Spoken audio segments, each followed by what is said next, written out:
episode is brought to you by Charles Schwab. Timing the market, 看 fighting 不太清 inflation, 楚。 managing risk. Financial decisions can be tricky. Investing isn't just math, it's psychology. Your neurons are playing favorites, and the market doesn't care.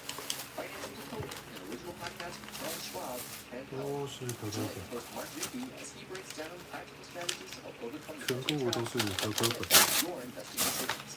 Listen at schwab.com/financial decoded. Intel shares hitting another all-time high. We have the latest on reports the company could have finally landed the major foundry market. Cheers to beers, but without the buzz. Even what's trading Budweiser stock with confidence. And one money mover who is building ETFs around the legendary approaches of some famous investors. Our conversation coming on up. Tuesday, May 5th, it's Through Markets Daily, and I'm Anne Berry. 六刀啊， More market details to come up, but first, Warren Buffett, Bill Ackman, Stanley Druckenmiller, three legendary investors perhaps best known for their high levels of conviction. Whether in on the stock positions, they are all in with confidence. Well, since it's Tuesday, which is our Money Mover Day, I wanted to hear from one money mover who is using a suite of ETFs to mirror the high conviction portfolios of these famous stock pickers. So I welcomed Adam Patty onto the show. I first came across his name with his research from my recent interview with John McNeil, former president of Tesla, who co-founded Shares ETF with the goal of delivering innovative investment solutions and to shake up the world of ETFs that produce support to retail investors. Adam serves as Shares CEO, and he believes it's time for investors to diversify away from the core indexes that are now so heavily weighted in Mag 7 stocks. And it's his view that we're now in a stock pickers market.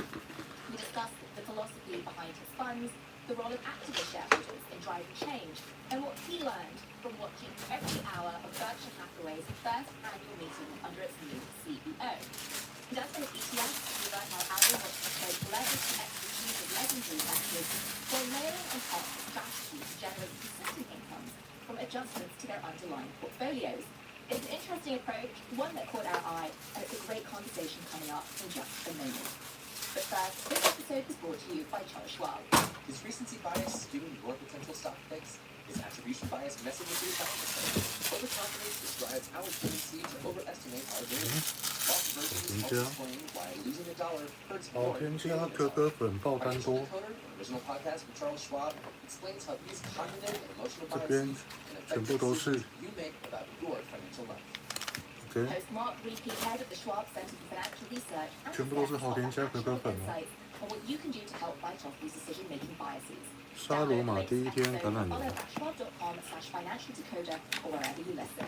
And now, my Money Movers conversation with Adam Patty, the CEO of Shares ETFs.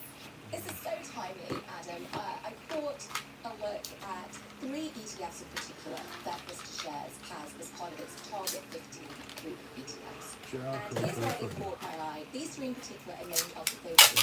Bill Ackman, Stanley Druckenmiller, and Warren Buffett. And the tickers of these are AKY-OMAH, which is a nod to Omaha, and DRAY. Why did you pick these three? Yeah, well, thank you for having me, firstly. Look, over the last several years, the market has really just driven up, right? I mean, we've been in a momentum-driven market, largely led by the Mag 7 and other, large tech firms. So everyone was a genius by just investing in the S&P 500. Everything just went up. But that's not the reality of how the market works in most market cycles. We're moving into more of a stock pickers market. And we talk to investors, we try to understand what their needs are.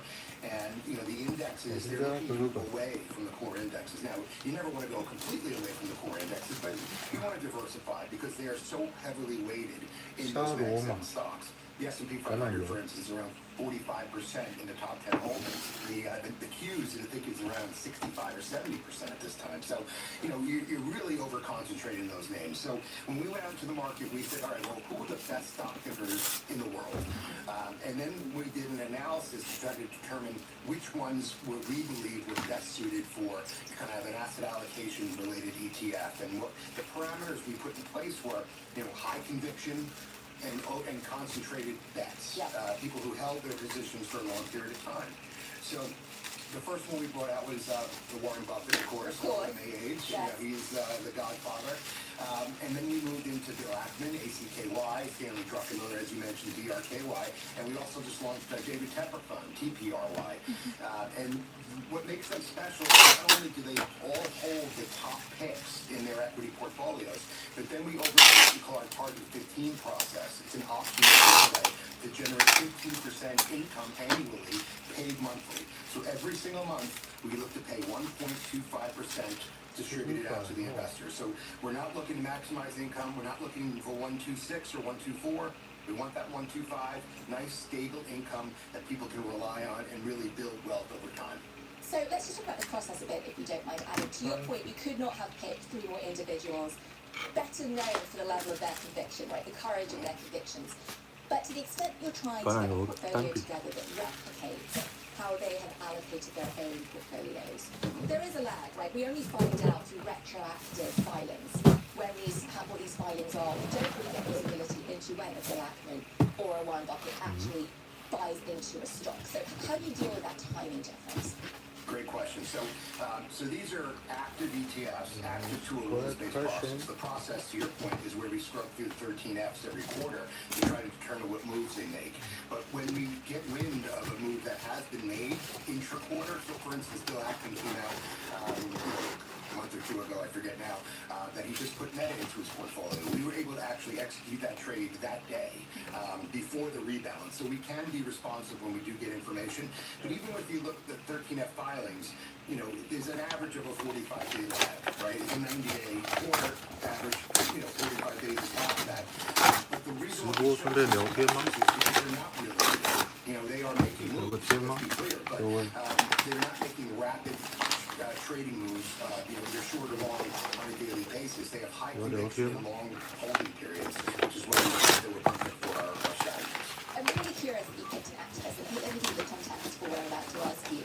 I actually love to follow what activists are putting their money. I really believe in following that particular bucket of capital. Do you think that in a market that's expensive, we should pay more attention to these folks? Because at the end of the day, they are willing to take action. They are willing to try and create value through operational changes.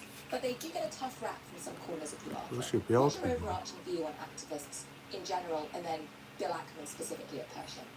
Well, I'm a big Bill Ackman fan. And then to be clear, none of these products are endorsed by them, right? We are using publicly